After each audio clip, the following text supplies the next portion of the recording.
Hello and welcome to the first official episode, I guess, because the first one's more of a zero episode of the Fellow Traveller, or the Football Manager 2021 Fellow Traveller anyway.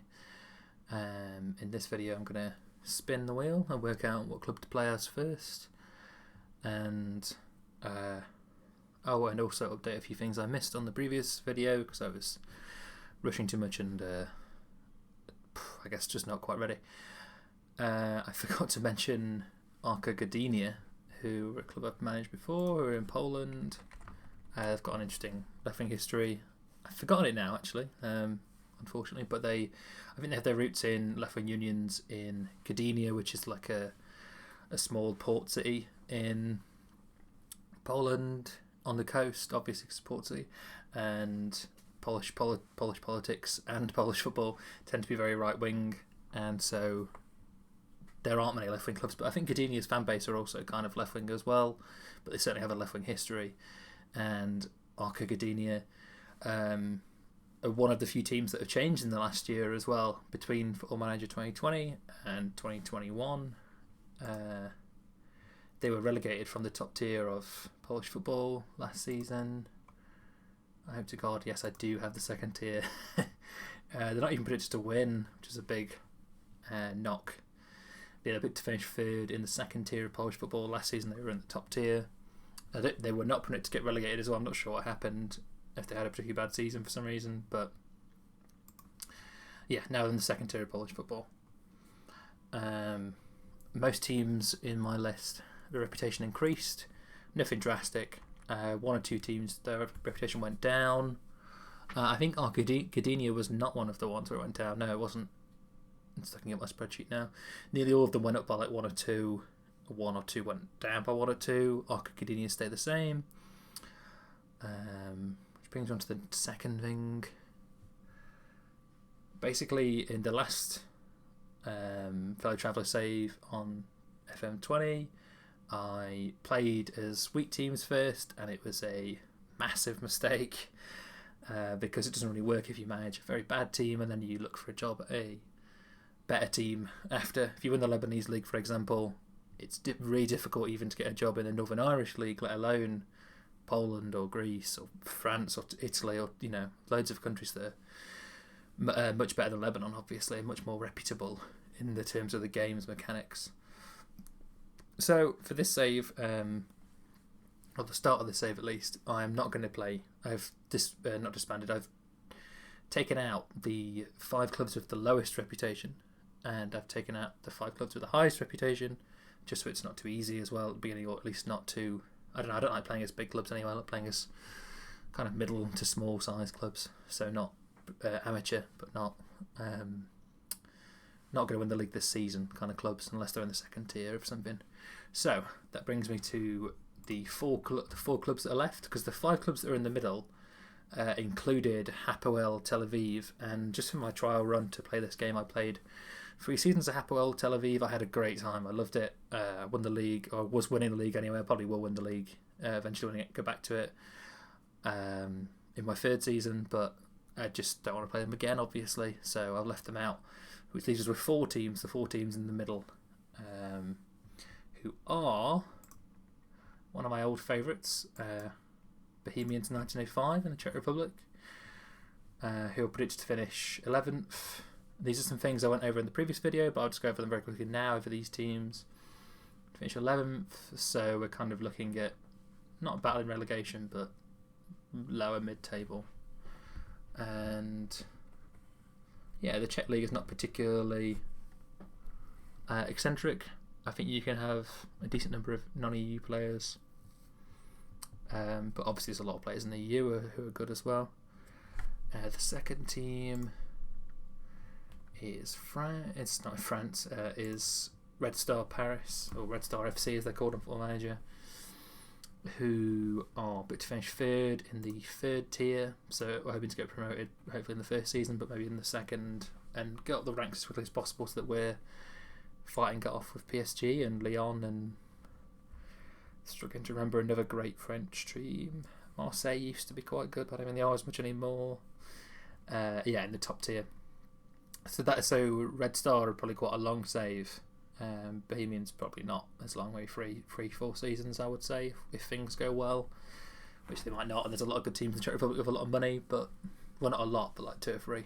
The Sparta Prague and the other Prague team, I've forgotten their name, and I think Mlada Boleslav are quite good. No, it's someone else.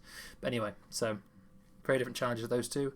And the third team is Livorno in Italy, who are in the Serie C A. Very similar challenge to Red Star in that they're in the 3rd tier, but lucky to get promoted straight away. But when they get to the top tier, they're going to really struggle to win the league quickly because of Juventus, etc. Interestingly, Serie C teams cannot buy non-EU players. I did not know that. They have a very big stadium capacity, which is good. Let's have a quick look to see if the same thing is in France. No, French teams can buy non-EU players, but what did I just say before? Italian Serie C teams cannot. And the 4th team is Winterthur in Switzerland, who are actually in the 2nd tier of Swiss football.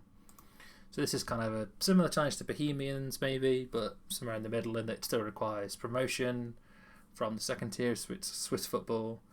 I'm not really sure. I'm not really sure which one I prefer. At the 4, they all seem quite good. They all seem to provide very different challenges.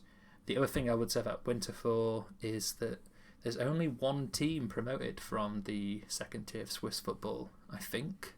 I'm pretty sure that's the case as well, though I don't know for sure. But Winterthur have been in the Swiss, the 2nd tier for quite a while. They haven't been promoted in over 20 years. Oh, of course, if they went 2nd, that must not have been promotion then. But yeah, I think it's still that way. 2nd doesn't get anything. Not even, there's no playoff or anything like that. It's just only the top team, which is a very odd way to do a league, in my opinion, but also provides a very specific challenge. I'm normally not very good at winning the 2nd tier. I'm normally 2nd or playoffs. Not sure why, but could provide a unique challenge. Which brings me to the wheel. Let me get the wheel up. Yeah, so these are the 4 teams. I tried to match the colours to the clubs because Livorno are playing a dark red. Red Star obviously playing a bright red. Bohemians are green for all those weed smokers. And Winterthur also playing red, but they had to take the bullet and be the non-red of the 3 because I don't want 3 red teams on the wheel. So yeah, let's spin it. I don't know which one I'm hoping for really at this point, as I said before. Ooh, nearly a Red Star, but it's Livorno. There we go. And so now what I'm going to do is I am going to... Let me get foot match back up. Yeah. I'm going to play as Livorno and just give a quick rundown of the team. And then I'll do transfers and stuff in the next video, and probably the first match. Would they like to sign players under the age of 23 for the first team? That's quite good. Perfect. So I'm just going to pause and bring us back when it's time to show you the team. I thought it might be good to bring us back in actually during the board meeting. Just a lot of the few things in between are a bit boring, but I just as a quick summary, I always pick my experience and coaching badges to fit the club rather than... I don't like to play as a super famous footballer. It gives you advantages that tend to make you get fired as well as being a bit cheaty at the beginning. But yeah, so Livorno Calcio was founded in 1915. Currently playing in the Serie C A. Suffered relegation from the Serie B last season and need to adjust to life in the Serie C A. I don't think so. I think we'll try and get promoted this season. Play home games. I mean, Armando Pichi. I'll have to Google who that is. And possess great training facilities and average youth facilities. The training facilities will be really useful. And the training ground. Reserve team play at the same stadium. Club is affectionately known as Labranici and retains a fierce rivalry with Pisa and Lazio. That's good, the Lazio rivalry, because that'll suit us down to the ground. There'll be a lot of tense games with a club that we already don't like for political reasons, obviously. As a club which enjoyed its best spell of success during the 2000s and their last competition win coming as recently as 2018. I don't think that would have been a great cup. Maybe it was the Serie B or something. Is it one of these? Series C Cup. Oh, there we go. We won the Series C A in 2018. So they've been up and down. They're a bit of a yo-yo club between Series C and Series B then, by the looks of it. Runners up in the Italian division in the 20s and the 40s. Won the Italian second tier in the 30s. Won the Italian third tier, there it is, 64, 2002, 2018. And won the Italian fourth tier in 1984. So they've been quite a low league team for most of the time. I think the team comes up next. Here we go. Yes, we'll get some more quality. What's the word I'm looking for? We'll look into this team more in a second. Where's my... I wanted the young player. Bagnoli, it said, was the future prospect. There he is. He is not very good. I guess passing... He's not terrible for a centre midfielder. 16 as well, Christ. Okay. Got to work within the wage budget, sign players under the age of 23, reach the playoff, which I hope would be better than this season. This is a good one for me. I'd like to play sign players under the age of 23. We can't buy non-EU players, I need to remember, but there's not many non-EU players. I don't like this friendly. Yes.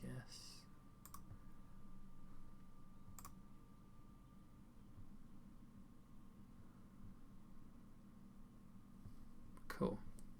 I think I might pause again and come back when we've got a good in the squad. Yeah, because these are just little admin things to do. I'm very interested. Okay, so the finances of the club are pretty solid actually. 2 million in the balance. Even if we hemorrhage money, that's quite a lot of money for the season. We've got a player leaving, Luka Bogdan, who I'll get to in a second. I'll do the team meeting in a minute. Let me have a look at the hierarchy. We have no team leaders, which is concerning. These guys, the captain and the vice captain, I imagine will become team leaders pretty soon. 26 and 27, which is pretty good. Yeah, this is a very old striker, 37. I don't think he's known much time in my team. It's not really how to play. Yeah, so we've got one, by the looks of it, quite weak goalkeeper. And one better goalkeeper, 21. I'm not sure if the assistant manager's right about that actually. I think that the 33-year-old might be a better keeper from the assistant manager is way off with that recommendation. Luka Bogdan he's loaned out, but we're selling him. He looks pretty good actually, which is unfortunate because he's going. But Di Genero looks pretty good as well. Quite tall, good in the air. Not bad at passing, which is good because I often like to play with a lot of passing at the back. Marisson? I don't know how to pronounce that, but yeah, not bad. Right back, backup option. He's a good future player, although I don't know if he's got much potential. That's Devolan. Christian Souza, Uruguayan. Oh god, he's not very good. And he is 35. I think we'll be selling him. Quite good mental stats though, I'll think about that a bit longer. Gabriele Morelli. I love Italian names, so it's going to be fun to say their names a lot. He is a... I would play right back and left back, but I kind of need a right back more than a left back, I think. I like to play very defensive right back and very attacking left back, or vice versa, depending on... Well, if it's better if I've got an attacking left back, but yeah. There should be... I normally have... Let me insert... I like to have the coach's opinion of their best position. Does not appear to be here.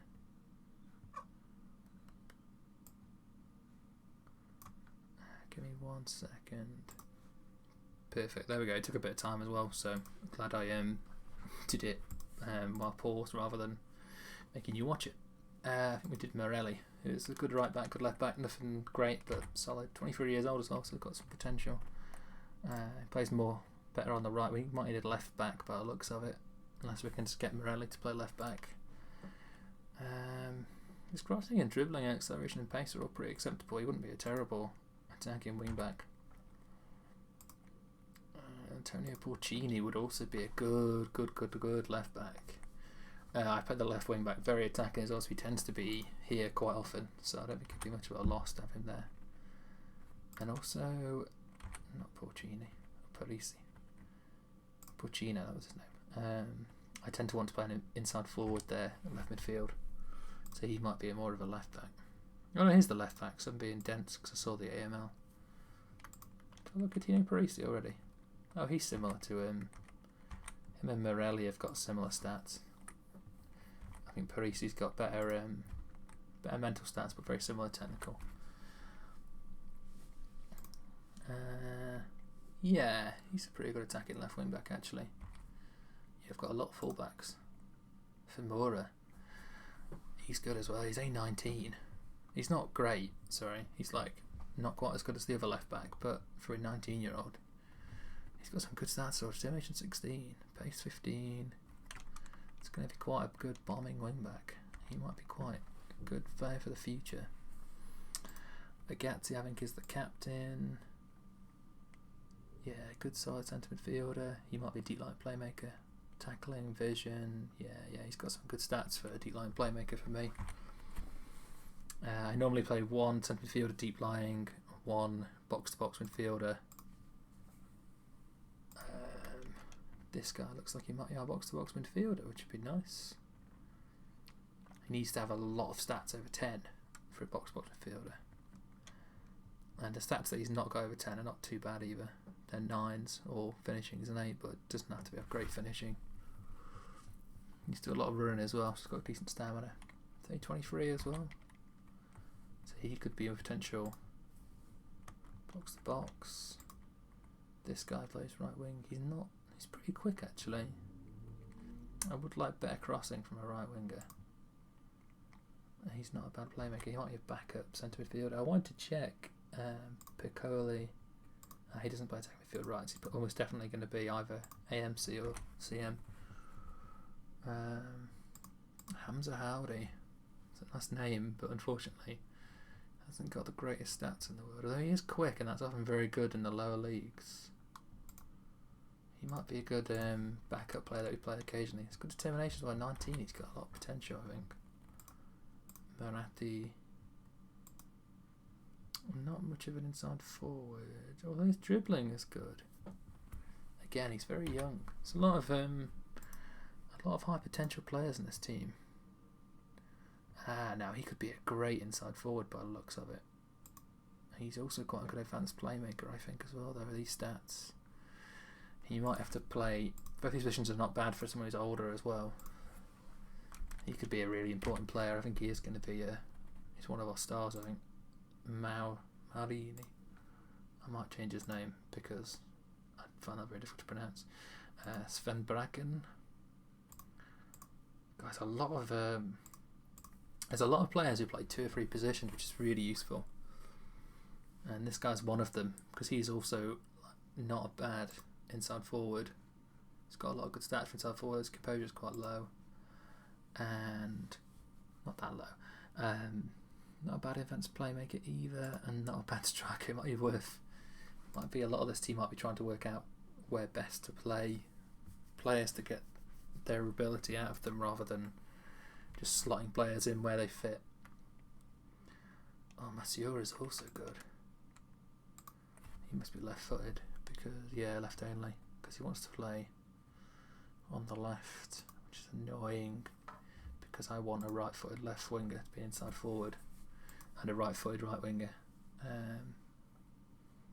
Well, he's got such good stats. He plays in all these positions as well. I don't think he's the best AMC, despite the stats coming up for him, because his passing's pretty good though, actually. His vision and technique. I don't know, he might be a striker though. We'll have to look at the strikers. But this certainly looks good. I've got a lot of good attacking midfielders. This guy's more of a backup player who plays a few games a season. He's only 20 as well. Murillo. Maybe he's one of our backup inside forwards. He also plays right wing and he's not slow. He's not great at crossing though. Basically, for the left winger, I want dribbling and finishing composure and to be right footed, so he's inside forward. This guy fits that not too badly. But for the right winger, I want a right footed player who is quick and so good acceleration, good pace, and good crossing. And some of his stats are useful, but really it's kind of a one-trick pony, the right winger for me. But he will cut in and score goals sometimes, so maybe we want some good shooting as well. And Mazzio, he's one of the few strikers. Oh, he's the really old guy, isn't he? He's got really good stats, but he's 37. He just turned 37, but he's going to be 38 in a year. He's not going to fit nicely into my formation, but I think we can have a season of him scoring goals and see how he gets on. He must have been here. I don't know if very long. Okay. Yeah, I have to think long and hard about Mazzio. I think I can get a season out of him, but certainly not two, but we'll see. And then, yeah, nice young future prospect. Got some good stats, this kid, finishing in composure, acceleration, pace. Yeah, he's got some good stats for a striker, and he's only 20. I think he's going to be one to watch for the future. Let's have a quick look. No, like world beaters in the youth teams. Yeah, and got a load of players loaned out in the first team. This guy's going to come back. The centre back. Bogdan's going. Rajcevic is coming back. He's really good as well. I think they loaned him out because his contract's too much and they can't afford him. Or he might have wanted to play in the Serie B again, I was going to say, but he plays in the Serie CC, so he just wasn't very happy. Yeah, this is the tactic I'm going to play. Not quite, because I want a box-to-box midfielder there. DLP defend. I like to have at least one ball-playing defender, attacking wing-back. It won't work very well, this formation, in the Serie B when I'm a weak team, but in this league it'll be quite nice. It's good attacking formation if you're one of the stronger teams in the league. But basically, the inside forward cuts in, the wing-back overlaps, and then you end up with about 3 players attacking here, the defence playmakers here, they're all close together, they combine, and occasionally the winger just goes very far up and he can put a cross in or pass the defence playmaker or the defence forward, and the BBM often fits this gap, and so you end up with kind of like 2 different overloads, one on the left, one on the right. It means that you're very exposed on the counter sometimes, but the DLP tends to be somewhat fast and good at tackling, and there's always 3 defenders back here, so one of them can often cover here, and I tend to buy quick players who can pass the ball a lot, so we'll try and control possession, control the league, and win most of the games and win the league, and then next season, not win the league, but get promoted at least, and then next season it'll be a different story. Wow, that's a very big playoff. That's going to be interesting. And top of the league, get promoted instantly. Let's play out. Zebra under 23s are in here, which are, sorry, that's Juventus under 23s because they don't have the rights to the name. That's going to be a difficult game. But they can't get promoted. Oh, they can get promoted because they're not in. Because they're not going to be in the same league as their parent club. They'll be in Serie B, which would be frustrating if that's what happens. I'm thinking about maximum squad size of 25 players. Minimum 1 under 19 player. Interesting. Can replace goalkeepers outside the registration window. Maximum of 8 domestic players. No, that's not what I'm looking for. Teams are not allowed to sign non-EU players from abroad. From abroad is what's important to note. I could buy them from Italy.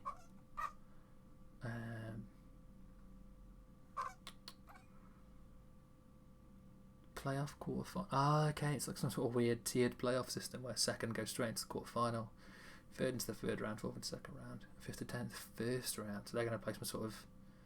And the winner of that event will play the second round. I don't know how it works, but hopefully we just skip it and go straight for the Serie B and the prize money. Yeah, perfect. But so far as I can see, I think it's going to be. We might have to buy a goalkeeper according to the assistant manager. I'm not sure if it's right though. And we've got a lot of attacking midfielders. We might have to buy another centre midfielder, or see if we can push some of these further deeper. They're pretty good in up front as well. So it might be the defence that ends up being our focus. The fence also seemed good. Yeah. So we might not be able to buy. Might have to buy too many players. Might be quite an inactive first season, let's say, and the next season we'll have more money to spend. Yeah. So thank you for watching for the now first episode, I guess, of the Fellow Traveller on FM21. Please hit subscribe if you want to continue to follow the story. And if anyone likes the video, it always helps, I think, letting people know. Oh, and also please leave comments if you want to leave any insights into the way that Livorno are run or their history. It's always very interesting. In the next video I should try and remember, it would be nice to show people where Livorno are based and maybe talk a bit more about the club. And also I'd like to talk a bit more about, and this is what I'm going to try and do for every club throughout, is to talk about like Italian left-wing political movements and Italian left-wing political history. It's going to be very shallow, but it's just going to be a kind of a fun thing for me to research and talk about. Excellent. Well, have a nice day and see you soon.